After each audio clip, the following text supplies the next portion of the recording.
당신 딸한텐 돈 주면서 왜 내 아들한텐 인색해요? 아내 미경의 날카로운 목소리가 거실을 가득 채웠던 그날 밤, 68살 태수는 자신이 저지른 실수의 무게를 온몸으로 느꼈습니다. 하지만 6개월 전만 해도 모든 게 달랐습니다. 부산 해운대 달맞이길. 일요일 아침마다 이곳을 걷는 게 태수의 유일한 낙이었죠.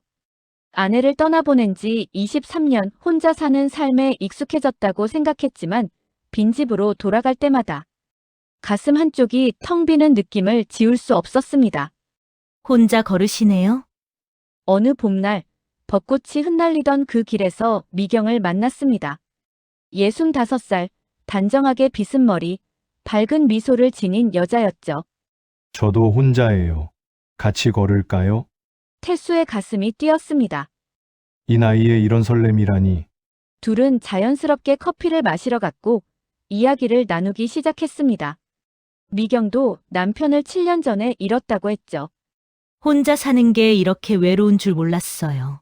저도요. 아침에 눈 뜨면 말 한마디 할 사람이 없다는 게. 태수가 공감하며 고개를 끄덕였습니다. 그날 이후 둘은 매주 일요일마다 만났습니다. 달맞이길을 함께 걷고 카페에서 차를 마시며 지난 일주일의 이야기를 나눴죠. 미경은 태수의 말을 경청했고 태수는 미경의 웃음에 위로받았습니다. 석 달이 흐를 무렵 태수는 용기를 내어 고백했습니다. 미경 씨, 우리 그냥 친구로 지내기엔 아쉬운 것 같아요. 저도 같은 마음이에요. 태수 씨, 그렇게 둘의 교제가 시작됐습니다. 영화를 보러 가고 맛집을 찾아다니고 여행도 다녔죠. 태수는 20대 청년처럼 들뜬 날들을 보냈습니다. 1년 후 태수는 미경에게 남은 인생 함께 하고 싶다는 진심 어린 청혼을 했습니다. 미경 씨, 우리 남은 인생 외롭지 않게 서로 의지하며 살아갑시다. 좋아요. 당신과 함께라면 행복할 것 같아요. 미경은 눈물을 글썽이며 고개를 끄덕였습니다. 결혼식은 소박하게 치렀습니다. 태수의 딸 수진과 미경의 아들 준호가 참석했고 가까운 친구 몇 명이 축하해줬죠. 수진이 태수를 안으며 행복하냐고 물었을 때 태수는 진심으로 믿었습니다. 이제는 외롭지 않을 거라고. 신혼여행에서 돌아와 미경이 태수의 집으로 이사 왔습니다. 23년 만에 집에 생기가 돌았고 태수는 매일 아침 눈 뜨는 게 행복했죠. 여보, 아침 식사 준비됐어요. 아침마다 미경이 차려준 소박한 식탁 앞에 앉는 것만으로도 감사했습니다. 된장찌개와 김치, 계란말이. 태수가 숟가락을 들었을 때 그는 몰랐습니다. 이것이 균열의 시작이었다는 걸. 여보, 김치가 좀 짜네요. 태수가 물을 마시며 말했습니다. 짜요? 저는 딱 좋은데. 미경의 표정이 굳었습니다. 태수가 황급히 말을 바꿨지만 이미 분위기는 어색해졌습니다. 이건 별일 아니야. 내가 적응하면 돼. 하고 태수는 스스로를 다독였지만 그건 시작에 불과했습니다. 일주일 후 아침 6시 요란한 청소기 소리에 태수가 잠에서 깼습니다. 벌써 청소를. 태수가 비몽사몽 중얼거렸습니다. 미경이 거실을 청소하며 산책을 가자고 했지만 태수는 보통 8시에 일어나기 때문에 더 자고 싶어 했어요. 그럼 당신은 더 자요. 나 혼자 다녀올게요. 미경의 목소리에 살짝 불만이 묻어났습니다. 태수는 다시 누웠지만 잠이 오지 않았어요. 같이 산책을 가지 않아 마음이 불편했죠. 점심시간이 되었어요. 미경이 국수를 삶았습니다. 그런데 태수가 밥이 좋다고 말하자 미경의 표정이 굳어져 태수는 급히 말을 바꿨습니다. 아, 아니에요. 국수도 좋아요. 밥이 좋으면 밥 먹자고 하지 그랬어요. 미경의 퉁명스러운 반응에 태수는 억지로 웃었습니다. 그날 저녁 평소처럼 야구 중계를 보려고 텔레비전을 켰을 때 미경이 드라마를 보겠다며 리모컨을 가져갔지만 태수는 아무 말도 하지 못했습니다. 내가 참아야지. 이런 사소한 일로 다툴 순 없어. 태수는 속으로만 되뇌었습니다. 다음 날 태수가 평소대로 커피를 내리려는데 아침 커피는 위에 안 좋다며 차로 바꾸라는 미경의 단호한 말에 커피포트를 내려놓았습니다. 일주일이 지나자 태수는 점점 숨이 막히는 느낌을 받았습니다. 기상시간, 식사 메뉴, 여가 시간 활용까지 모든 게 미경의 방식대로 흘러갔죠. 여보, 오늘 친구들이랑 당구 치러 가려고 하는데. 태수가 조심스럽게 말을 꺼내자 미경이 인상을 찌푸리며 말했습니다. 또요? 지난주에도 갔잖아요. 한 달에 2번 정도만 하면 안 될까요? 나이 들어서 그런 거 하면 무릎 나빠져요. 집에서 쉬어요. 미경이 단호하게 말하자 태수는 할 수 없이 핸드폰을 꺼내 친구들에게 못 갈 것 같다고 미안하다는 문자를 보냈습니다. 그날 밤 태수는 잠이 오지 않아 거실로 나왔습니다. 그러자 미경도 따라 나왔습니다. 왜 안 자요? 그냥 잠이 안 와서요. 요즘 당신 표정이 안 좋아요. 무슨 일 있어요? 아니에요. 아무 일도 없어요. 태수는 말해봤자 달라질 게 없을 것 같아 속으로 한숨만 쉬고 불만이 있으면 속으로 사귀지 말고 말하라는 미경의 말에도 아무 말도 하지 않고 그저 억지로 웃었어요. 태수는 웃고 있었지만 무거운 무언가가 가슴을 막고 있는 듯한 답답함을 느꼈습니다. 재혼 3달째 되던 날 첫 번째 큰 갈등이 터졌습니다. 여보, 이거 뭐예요? 미경이 통장을 들고 태수 앞에 서서 딸에게 돈을 보냈냐고 따져 물었습니다. 수진이한테 200만 원을 보냈네요? 수진이가 애들 학원비가 부족하다고 해서 보내줬어요. 결혼할 때 재산은 각자 관리하기로 했잖아요? 그래서 제 돈으로 제 딸한테 준 건데요. 그럼 나는 내 아들 준호도 돈 필요하면 그냥 줘도 돼요? 그야 필요하면 줘야죠. 겉으로는 각자 관리한다면서 속으로는 딸한테 몰래 주고 있었네요. 몰래 준 게 아니라 태수가 변명하려 했지만 미경은 듣지 않았습니다. 이제부터 생활비 통장 따로 만들어요. 거기다 각자 같은 금액 넣고 거기서만 쓰는 거예요. 미경이 일방적으로 선언하자 태수는 더 이상 말하지 않았습니다. 이틀 후 미경의 아들 준호가 집에 왔습니다. 어머니, 차 바꾸려는데 돈 좀 보태주실 수 있으세요?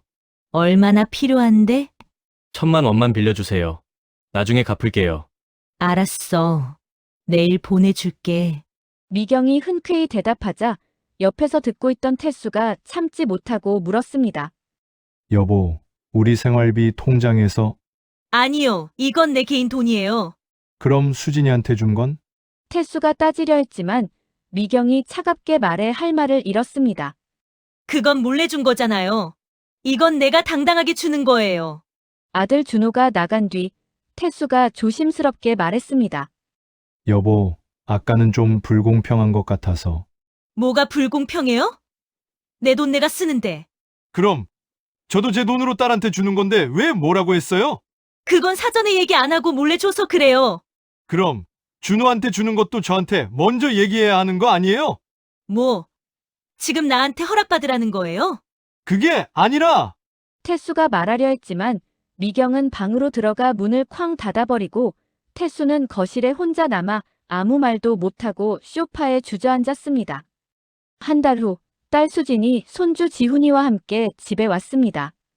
아빠, 지훈이가 할아버지 보고 싶다고 해서 왔어요. 수진이 밝게 말했습니다. 그래? 우리 지훈이가 태수가 손주를 안으며 웃었습니다. 그런데 미경의 표정은 굳어 있었으며 불편한 기색을 숨기지 않았습니다. 미리 연락하고 오지.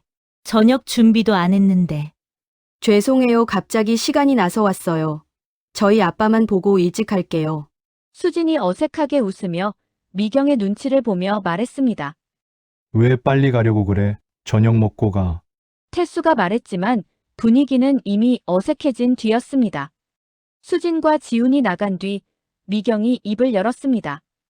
앞으로는 올 때 미리 얘기하라고 해요. 갑자기 보고 싶어서 온 건데 뭐. 여기는 이제 내 집이기도 해요. 나한테도 예의는 지켜야죠. 미경이 차갑게 말하자 태수는 대답하지 못했습니다. 2주일 후 상황은 역전됐습니다. 어머니, 저 왔어요. 미경의 아들 준호가 아무 연락 없이 들어왔습니다. 그것도 새벽 1시에. 준호니? 이 밤에 웬일이니? 친구들이랑 술 마시다가 대리 부르기 아까워서 여기서 자려고요. 준호가 비틀거리며 말했습니다. 태수도 소음에 잠에서 깼습니다. 누구? 아, 우리 아들이에요. 그냥 자고 가려고. 사전에 연락하라는 말을 하려던 태수를 미경이 방으로 밀어넣고 문을 닫아버렸습니다. 다음 날 아침, 태수가 조심스럽게 물었습니다. 준호는 오늘 가나요? 왜요? 여기가 자기 집인데. 아니, 그게 수진이는 미리 연락하라고 했잖아요. 준호는 아들이고 수진이는 딸이에요. 다르죠? 뭐가 달라요? 아들은 원래 부모 집을 자기 집처럼 드나드는 거예요. 그럼 수진이는요? 시집간 딸은 다르죠. 아들과 딸이 다르다는 말에 따지려 했지만 비웃듯 말하는 미경의 말에 태수는 할 말을 잃었습니다. 그날 이후 준호는 일주일에 두세 번씩 아무 때나 집에 왔습니다. 밤늦게 와서 냉장고를 뒤지고 거실에서 큰 소리로 전화하고 주말에는 친구들을 데려와 떠들썩하게 놀았죠. 태수는 자신의 집에서 손님이 된 기분이었습니다. 여보, 준호가 너무 자주 오는 거 아니에요? 태수가 조심스럽게 말했습니다. 내 아들인데 뭐가 문제예요? 문제가 아니라 당신 딸한텐 돈 주면서 왜 내 아들한텐 인색해요? 소리치며 따지는 미경의 말에 태수는 얼어붙었습니다. 재혼 5달째, 태수는 자신이 점점 사라지고 있다는 걸 느꼈습니다.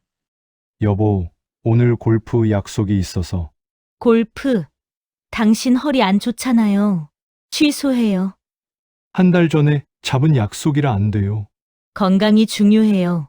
약속이 중요해요. 내가 취소 문자 보낼게요. 태수가 손을 내밀었지만 미경이 핸드폰을 가져가 이미 문자를 보낸 뒤였습니다. 내 인생이 내 것이 아니네. 태수는 허탈하게 웃었습니다. 다음 주 태수가 평소 즐겨 먹던 라면을 끓이려는데 미경이 라면을 빼앗아 찬장에 넣어버렸습니다. 라면은 나트륨이 많아요. 혈압 올라가요. 가끔 먹는 건데 가끔이 쌓이면 병이 되는 거예요. 미경이 예민하게 구는 것은 이유가 있었습니다. 남편을 잃은 뒤 심하다 싶을 정도로 모든 것을 본인이 다 알려고 하고 통제하려고 들었죠. 그런 상태를 모르는 태수는 아무 말도 못하고 당황하여 굳은 듯 서 있을 뿐이었습니다. 저녁에 태수가 드라마를 보려고 하자 미경이 말했습니다. 텔레비전은 눈에 안 좋아요. 책 읽어요. 제가 보고 싶은 프로그램인데요. 미경이 리모컨을 치워버리자 태수는 그저 고개를 끄덕일 수밖에 없었습니다. 어느 날 오랜 친구 상철이 전화했습니다. 태수야. 다음 주 등산 갈 건데 너도 올래? 그래, 가야지. 태수가 대답하려는데 옆에서 미경이 안 된다고 고개를 젓자 태수는 일정이 있다고 거짓말을 했습니다. 요즘 너 맨날 안 된다고 하더라.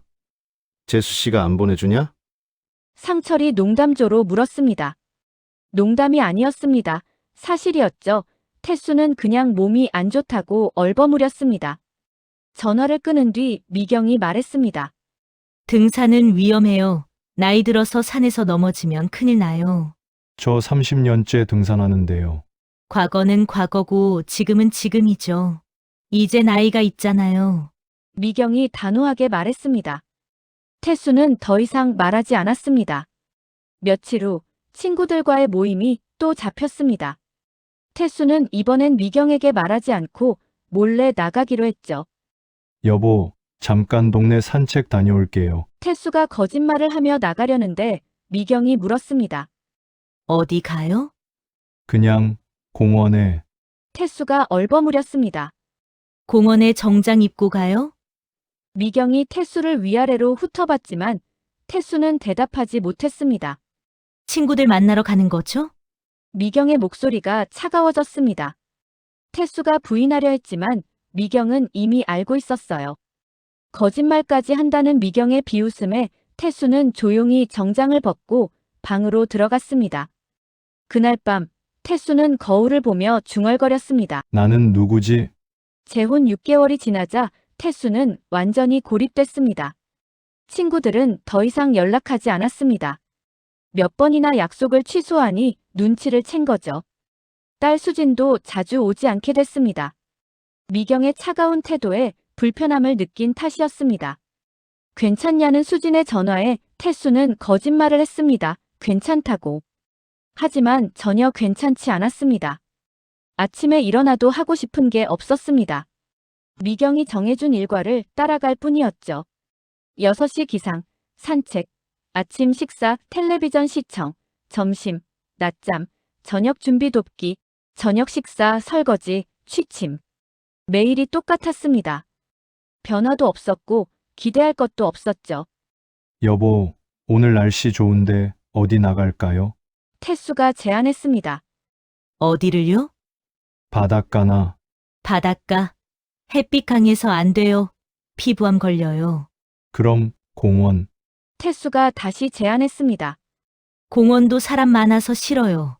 그냥 집에 있어요. 미경이 텔레비전을 켰습니다. 태수는 창밖을 바라봤습니다. 파란 하늘이 너무 아름다웠지만 닿을 수 없는 곳에 있었죠. 나는 새장 속 새가 됐구나. 태수는 쓸쓸하게 웃었습니다. 어느 날 우연히 친구 상철을 마트에서 마주쳤습니다. 태수야, 상철이 반갑게 다가왔습니다. 상철아, 태수가 어색하게 웃었습니다. 너 요즘 어떻게 지내? 연락도 안 되고 그냥 잘 지내지 뭐. 잘 지내는 것 같지 않은데 얼굴이 왜 그래? 상철이 태수의 어깨를 잡았습니다. 그 순간 태수의 눈에서 자신도 모르게 눈물이 흘러나왔습니다. 상철이 놀라며 무슨 일 있냐고 물었지만 태수는 아무 말도 할 수가 없었습니다. 바로 그때 미경이 나타나서 장을 봐야 한다며 태수의 팔을 잡아 끌었습니다. 상철아, 나 먼저 갈게. 태수가 뒤돌아보며 말했습니다. 상철은 믿을 수 없다는 표정으로 서 있었습니다. 집으로 돌아오는 길 미경이 차갑게 말했습니다. 길에서 울기까지 하고 창피하게. 앞으로 친구들 만나지 마요. 당신 보기 안 좋아요. 미경의 명령조 말에 태수는 아무 말도 할 수가 없었습니다. 그날 밤 태수는 화장실 거울 속 자신이 한심해 보였습니다. 재혼 7개월째 태수는 병원 침대에 누워 있었습니다. 스트레스성 위궤양입니다. 정신적으로 많이 힘드셨나 봐요. 의사의 진단이었습니다. 미경은 옆에서 괜히 병원비만 나간다고 한숨을 쉬었습니다. 태수는 천장을 바라보며 이렇게 사는 게 맞는지 생각했습니다. 퇴원 후 수진이 문병을 왔습니다. 아빠, 진짜 괜찮으세요? 수진이 태수의 손을 잡으며 물었습니다. 그래, 태수가 힘없이 대답했습니다. 딸 수진의 행복하냐는 질문에 태수는 대답하지 못했습니다. 침묵이 곧 답이었죠. 그런 아빠를 바라보는 수진의 눈에서 눈물이 흘렀습니다. 이렇게 사시려고 재혼하신 거 아니잖아요. 외로우셨던 거 알아요. 그런데 지금은 더 외로워 보이세요. 수진이 울먹이며 말했습니다. 그 말에 태수의 가슴이 무너져 내렸습니다. 수진이 나간 뒤 태수는 오랜만에 혼자만의 시간을 가졌습니다. 미경은 마침 친구를 만나러 나간 상태였죠. 태수는 서랍 깊숙이 넣어둔 옛 사진첩을 꺼냈습니다. 재혼 전 찍은 사진들이었습니다. 친구들과 등산하며 웃고 있는 자신. 손주 지훈이와 놀아주며 행복해하는 자신. 혼자 커피를 마시며 여유롭게 신문을 읽는 자신. 이때가 더 행복했네. 태수는 중얼거렸습니다. 외로웠지만 자유로웠습니다. 혼자였지만 자신다웠죠. 지금은 어떤가요? 외롭지 않지만 숨막히고 함께 있지만 더 고독했습니다. 외로움보다 더 무서운 게 있구나. 태수가 사진첩을 덮으며 깨달았습니다. 나를 잃어가는 것. 그날 밤 미경이 집에 돌아왔을 때 태수는 처음으로 얘기 좀 해야겠다고 단호하게 말했습니다. 무슨 얘기요? 우리 이렇게는 못 살 것 같아요. 뭐라고요? 잘못 생각했어요. 재혼이 이런 건 줄은. 지금 무슨 소리 하는 거예요? 잘못 생각했다는 태수의 말에 미경의 목소리가 높아졌지만 태수는 침착하게 하고 싶은 말을 했습니다.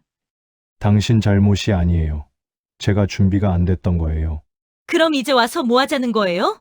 미경이 따졌습니다. 태수는 한참을 침묵하다가 입을 열었습니다. 헤어지는 게 서로를 위해 맞는 것 같아요. 그 말과 함께 방 안의 공기가 얼어붙었습니다. 말도 안 돼요. 재혼한 지 7개월 만에 헤어지자고요? 미안해요. 태수는 고개를 숙였습니다. 미안하다고? 그게 다예요? 우리는 맞지 않아요. 저는 당신이 원하는 남편이 될 수 없어요. 노력은 해봤어요? 맞춰보려고 애쓰긴 했어요? 미경의 목소리에 분노가 섞였습니다. 나도 애썼어요, 정말로. 태수가 고개를 들었습니다. 하지만 그 과정에서 저를 잃어버렸어요. 자신을 잃어버렸다는 태수의 말에 미경은 말문이 막혔습니다. 당신도 불행할 거예요. 저 같은 사람과 사는 게. 당신은 당신 방식대로 살 권리가 있어요. 하지만 저도 제 방식대로 살 권리가 있죠. 그럼 애초에 왜 청혼했어요? 미경이 울먹이며 말했어요. 외로웠으니까요. 태수가 솔직하게 대답했습니다. 하지만 깨달았어요. 외로움을 피하려다 더 큰 걸 잃을 뻔했다는 걸. 나 자신을 잃어버릴 뻔했다고 말하는 태수의 눈빛은 전혀 흔들림이 없었습니다. 미경은 한참 동안 태수를 바라보다가 한숨을 쉬었습니다. 나도 힘들었어요. 알아요. 태수가 고개를 끄덕였습니다. 당신이 제 말을 안 들으니까 답답했어요. 건강을 위해서, 당신을 위해서 하는 말인데, 그게 바로 문제예요. 당신은 저를 위한다고 했지만 실제로는 당신 방식을 강요한 거예요. 미경은 반박하려다 입을 다물었습니다. 저도 마찬가지였을 거예요. 제 방식을 원했으니까. 우리는 서로에게 맞지 않았어요. 그날 밤 둘은 처음으로 솔직하게 긴 대화를 나눴습니다. 결국 둘은 이혼하기로 합의했습니다. 한 달 후 이혼 절차가 완료됐습니다. 재산 분할도 깔끔하게 정리됐죠. 그럼 잘 지내세요. 미경이 짐을 꾸리며 말했습니다. 당신도요. 태수가 대답했어요. 사실 저도 편해요. 당신 눈치 안 보고 살 수 있으니까. 저도요. 태수가 씁쓸하게 웃었습니다.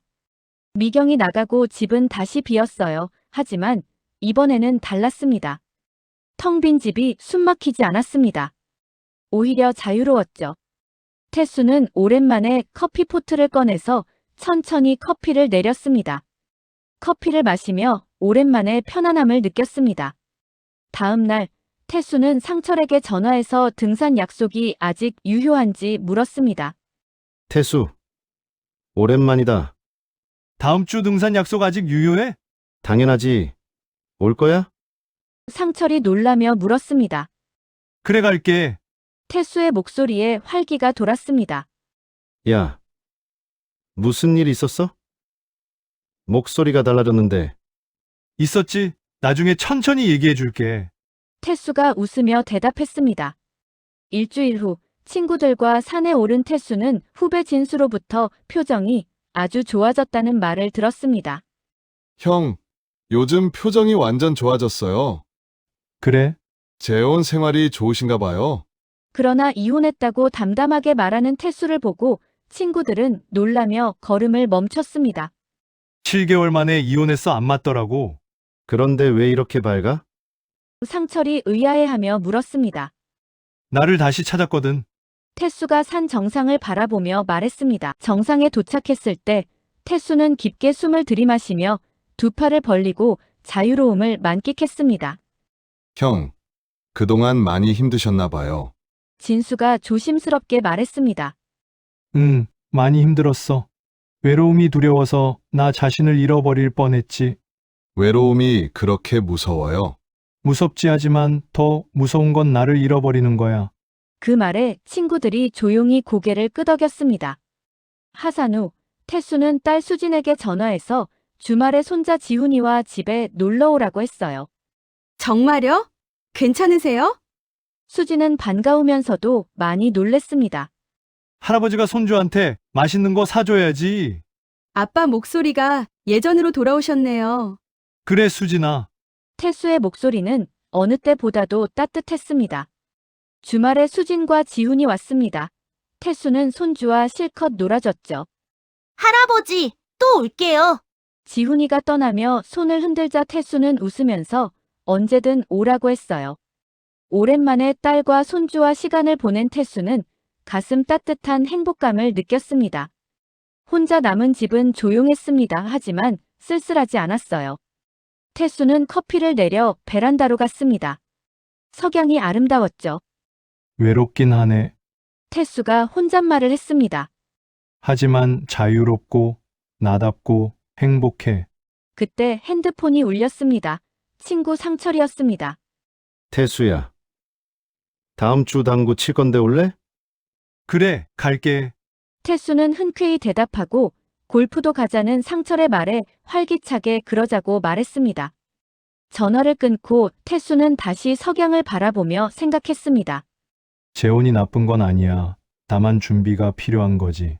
서로의 생활 방식을 존중하고, 경계를 인정하고, 자율성을 보장하고, 가족을 동등하게 대하고, 그런 조건들이 갖춰지지 않으면 재혼은 독이 돼. 나는 지금이 좋아. 혼자지만 온전한 나로 살 수 있으니까. 그날 밤 태수는 오랜만에 편안하게 잠들었습니다. 꿈속에서 태수는 자유롭게 날고 있었어요. 세상이 아닌 넓은 하늘을. 다음 날 아침 태수는 상쾌하게 일어났습니다. 8시였습니다. 태수는 기지개를 켜고 미소 지으며 커피를 내리고 좋아하는 음악을 틀고 신문을 펼쳤습니다. 창밖으로 햇살이 쏟아져 들어왔습니다. 새로운 하루가 시작됐습니다. 다름 아닌 태수의 하루가